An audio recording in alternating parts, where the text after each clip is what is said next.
ဒီသတင်းကတော့ CNA သတင်းဌာနနဲ့ဖော်ပြချက်အရပြီးတော့နိုင်ငံတကာသတင်းတွေမှာတော်တော်လေးပြန်ပြီးတော့မှ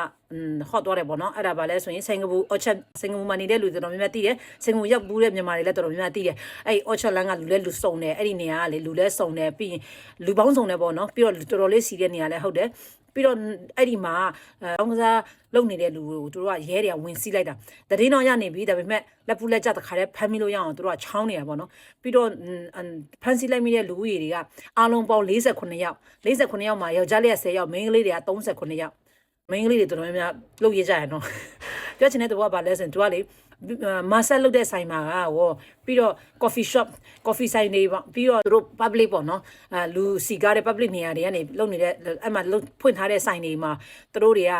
လောင်းကစားတွေနဲ့လုပ်နေကြတာပြီးအောင်ငွေသားနဲ့တူအဲ့မှာပါဝင်တဲ့လူတွေကအသက်က20ကနေပြီးတော့88နှစ်ဟလာတော်တော်တက်ကြီးတဲ့လူလည်းပါနော်ပြီးတော့အမျိုးသား10ယောက်အမျိုးသမီးက38ယောက်အားလုံးပေါင်း48ယောက်ဖမ်းဆီးလိုက်ပြီဆိုတဲ့သတင်းကတကယ်ကဘာသတင်းတွေမှာတော်တော်ဖော်ပြလာတယ်ပေါ့နော်